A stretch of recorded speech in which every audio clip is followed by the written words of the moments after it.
अस्सलामु अलैकुम वरहमतुल्लाहि वबरकातुहू। बिस्मिल्लाह वस्सलातु वस्सलामु अला रसूलिल्लाह।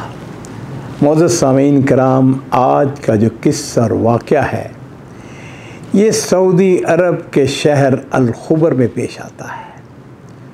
कई साल पुरानी बात है और इस वाक़े का जो रावी है उसका नाम है अबू गैस। अबू गैस कहते हैं कि मैं एक बहुत बड़ी सिक्योरिटी कंपनी के जो बिग बॉस था उसका मैं सेक्रेटरी था। हमारी कंपनी बहुत बड़ी कंपनी थी, उसके अंदर हज़ारों मुलाज़िम थे और मैं एक दिन अपने दफ्तर में बैठा हुआ कि मुझको एक टेलीफोन कॉल रिसीव हुई। टेलीफोन कॉल करने वाली एक बूढ़ी खातून थी और उसने मुझको वास्ता देते हुए मिन्नत समाजत उसने कहा, बेटे मैं तुम्हें अल्लाह का वास्ता दे के कहती हूँ कि मेरे बेटे को नौकरी से निकाल दिया गया है। हमारे घर में कोई कमाने वाला नहीं है।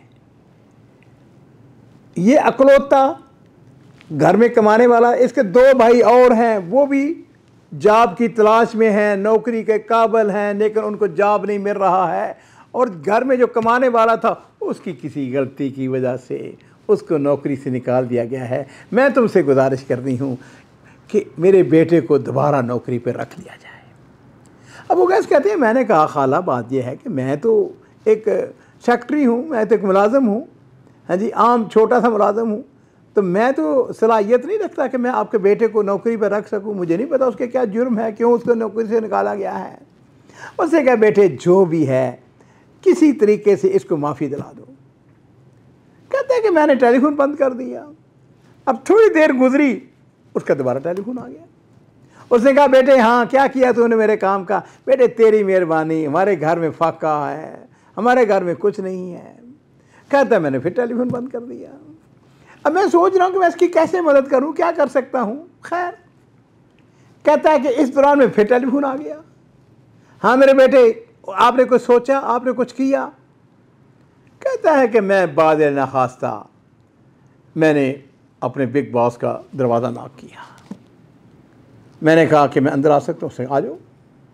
मैंने कहा सर जी बात यह है कि एक माँ है जो कि बड़ी परेशान हाल है, उसके बेटे को नौकरी से निकाल दिया गया है और वो बार बार मुझसे दरख्वास्त कर रही है कि उसके बेटे को नौकरी पर दोबारा रख लिया जाए, उसकी गलती को माफ़ कर दिया जाए।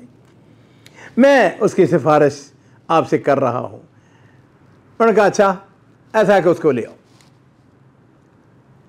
कहते हैं कि मैं वहाँ से वापस निकला। मैंने उसके बेटे को तलाश करके उसका टेलीफोन नंबर उसकी माँ से लिया, उसको फ़ोन किया। मैंने कहा जल्दी से आ जाओ, जो बिग बॉस है, जो बड़ा कंपनी का डायरेक्टर है, वो तुम्हें बुला रहा है। लो जी, थोड़ी देर के बाद वो नौजवान आ गया। कहते मैंने उसको देखा, कोई शक्ल सूरत से कोई इतना मुझको एक होता है ना कि बड़ा कोई मोतबर शख्सियत, बहरहाल सिक्योरिटी का उसमें। कहते मैंने उसका बैठ जाओ। बैठ गया वो। लो जी, मैंने बॉस को टेलीफोन किया कि सर वो बंदा आ गया है। उसने कहा आ जाओ, अंदर आ जाओ। कहते हैं कि जब मैं उसको लेके अंदर दाखिल हुआ तो जो बिग बॉस था उसने उसकी तरफ देखा, उसने उसकी तरफ देखा। अब ये जो नौजवान जिसको नौकरी से निकाला गया था, इसकी निगाहें झुकी हुई हैं, ये सर नहीं उठा रहा है। इसकी हालत ये कि बिल्कुल परेशान, उसके चेहरे पर हवाइयां उड़ रही हैं। तो जो बिग बॉस था कंपनी का, उसने मुझे कहा हाँ वो गैस, ये इसकी तुम सिफारिश करते हो? मैंने कहा जी मैं सिफारिश करता हूँ। उसने कहा इसका तज़किया करते हो? मैंने कहा करता हूँ। उसने कहा किस बिना पे इसका तज़किया करते हो? मैंने कहा सर जी बात यह है कि ये अपनी माँ का फरमाबरदार है। इसकी माँ का बार बार फ़ोन आना और उसका ये दरख्वास्त करना कि इसके बेटे को दोबारा नौकरी पर रख लिया जाए, इसका मतलब ये है कि इसकी माँ से राज़ी है, इसकी माँ जो है वो इससे खुश है और वो इल्तिजा कर रही है इसको। तो मैं इस बुनियाद पे इसकी सिफारिश कर रहा हूँ कि इसकी माँ जो है चूँकि इससे राज़ी है, ये बारन ये उम्मे ही है, अपनी माँ का फरमाबरदार है, लिहाजा मैं आपसे गुजारिश करता हूँ। उसने कहा अच्छा ठीक है। तो मैंने साथ ही कहा कि ये अपने घर में अकेला है जो कमाने वाला है। इसके दो और भाई हैं जो कि नौकरी की तलाश में, लेकिन उनको नौकरी नहीं मिल रही है। उसने कहा अच्छा वो नौकरी के काबिल हैं? मैंने कहा हाँ। उसने कहा अच्छा उनको भी ले आओ कल। लो जी नाज़रीन इकराम, जो बिग बॉस था उसने कहा कि ये पेपर ले लो, और साथ ही उसने ज़बानी वर्बल उसने हदायत दी कि इसको गालिबन इसने ज़्यादा छुट्टियां की हैं, तो इस वजह से इसकी जो छुट्टियां हैं ना सारी इसने जो नहीं आया है, जॉब पे नहीं आया है, ऐसी छुट्टियां करता है। इसको ऐसा करो कि उसको कंसीडर कर लो कि लो जी इसको हमारी तरफ से जो है ना वो अतिया है और इसको इसकी एनुअल लीव के अंदर शुमार कर लिया जाए। तो जी कहता है कि मैं उसको लेके बाहर आ गया। अब मैंने अपने जब कमरे में पहुंचा तो मैंने, अबू गैस कहता है, मैंने उससे कहा कि तुम्हें क्या हो गया, वहां पे तूने अपनी ज़बान से एक लफ्ज़ तक नहीं निकाला। कहता है अबू गैस मैं तुमको क्या बताऊं, मेरी कैफियत ये थी कि मैं ये चाहता था कि ज़मीन फट जाए तो मैं उसके अंदर। मैंने कहा क्यों, क्या किया, क्या इतना बड़ा जुर्म क्या तूने किया? उसने कहा मैं तुम्हें बताता हूं कि ये कितना बड़ा आदमी है। मैंने कहा बताओ। कहने लगा कि पिछले हफ्ते की बात है, ये हमारा जो बिग बॉस है, ये कंपनी का, चूंकि बिग बॉस है तो रात का वक्त था, तो ये कंपनी को देखने के लिए आया हुआ था, ये किसी काम से या वैसे ओवरऑल उसकी चेकिंग के लिए आया हुआ था।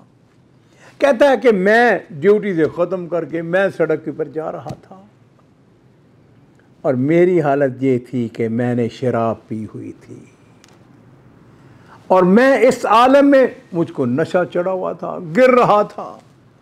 ये मेरे करीब से गुजरा, इसने अपनी गाड़ी रोक ली। अब मेरी हालत ये थी कि मैं बिल्कुल नशे में टुन था। इसने मेरा बाजू पकड़ा, मुझको गाड़ी में बिठा दिया और मुझसे पूछा कि कहाँ जाना तुमने। अब मेरी हालत ये थी कि मैं बहकी बहकी बातें कर रहा था।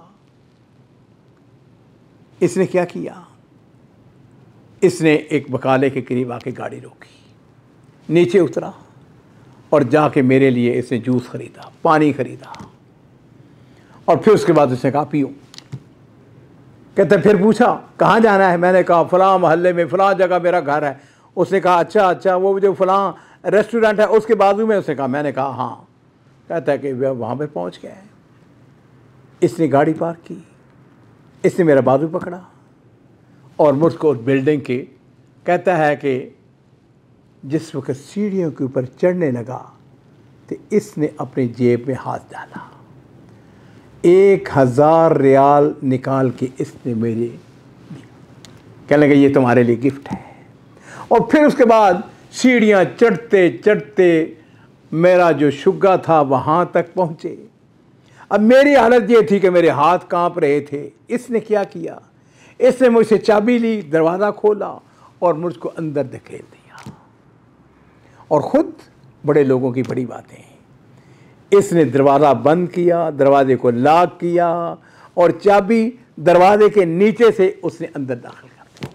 असीज़ो, आज कहता है कि जिस वक़्त मैं इसके दफ्तर में दाखिल हुआ, इसने मुझको पहचान लिया, मैंने इसको पहचान लिया कि उस रात मेरे साथ नेकी करने वाला। और मेरी हालत ये थी कि जब मैंने गौर व फिक्र किया, बाद में नशा जब उतरा ना, मैंने कहा उसने मुझको जूस लेके दिया, मेरे गुनाह के ऊपर पर्दा डाला, मुझको 1000 रियाल दिया। और आज जिस वक्त मैं उसके दफ्तर में दाखिल हुआ तो जो उसने मेरे साथ सलूक किया, कहने लगा अबू गैस ऐसा कहो मेरे भाइयों को उसने जाब भी दे दी, ऐसा करो कि जाके उसको बता दो कि मैंने ऐसी तौबा की है, ऐसी तौबा की है गुनाहों से कि जिसका आप तसव्वुर नहीं कर सकते। और मेरे माँ बाप कुर्बान हो, नबी करीम सल्लल्लाहु अलैहि वसल्लम ने इरशाद फरमाया था ना कि मन सतरा मुस्लिमन सतरहुल्लाहु यौमल क़ियामा। उस शख्स ने पता है कि ये शख्स शराबी है, इस शख्स के ये इसके करतूत हैं, लेकिन इसके बावजूद उसके गुनाहों के ऊपर न सिर्फ पर्दा डाला है बल्कि उसको माफ़ कर दिया है, उसको जॉब पे दोबारा रखा है। जो उसने छुट्टियां की हैं उसको उसकी एनुअल लीव के अंदर शुमार किया है, उसके भाइयों को नौकरी दी है। अजीजों, बचपन में हम एक शेर सुना करते थे, आप भी यकीनन उस कि नशा पला के घराना तो सभी को आता है, मज़ा तो तब है कि गिरतों को थाम ले साकी। गुनाह देखकर उसके ऊपर पर्दा डालना बहुत बड़े नेकी का काम है। मुझ समेत कोई दावा कर सकता है, अब्दुल मालिक ये दावा कर सकता है मैंने कभी गुनाह नहीं किए या मुझसे कभी गुनाह हो नहीं सकता? हम सब इंसान होने के नाते से बड़े गुनाहगार हैं, खताकार हैं। लेकिन अजीज़ों, लोगों को माफ़ करना, लोगों की गलतियों के ऊपर दरगुजर करना, उनके अयूब के ऊपर पर्दा डालना, ये वो चीज़ें हैं जो अल्लाह को बहुत ज़्यादा पसंद हैं। और इसीलिए नबी करीम सल्लल्लाहु अलैहि वसल्लम फरमा रहे हैं कि मन सतरा मुस्लिमन सतरहुल्लाहु यौमल क़ियामा, जिस किसी शख्स ने मुसलमान की पर्दादारी की, उसके गुनाहों को छुपाया, उसके अयूब को छुपाया, सतरहुल्लाहु यौमल क़ियामा, क़यामत वाले दिन अल्लाह ताला उसके गुनाहों के ऊपर पर्दा डालेंगे। मैं अल्लाह ताला से ये दुआ करता हूँ और उम्मीद रखता हूँ और आपसे मैं गुजारिश करूँगा, अजीज़ों, लोगों के गुनाहों को देखकर उनके ऊपर पर्दा डाला करें, आंखें मीच के बंद कर लें, कहें मैंने देखा ही नहीं है, और इस तरह बड़ा बने जिस तरह ये इस कंपनी का डायरेक्टर बड़ा था। मैं कहा करता हूँ ना, बड़ा आदमी ऐसे नहीं बनता, उसके लिए उसको कुछ कुर्बानियाँ, कुछ चीज़ें, सिफात होती हैं तभी वो इस मुकाम पे पहुँचता है ना। मुझे उम्मीद है कि आपको ये वाक़या पसंद आया होगा और आप भी इंशाअल्लाह लोगों के साथ इसी तरह खैर भलाई नेकी करते रहेंगे।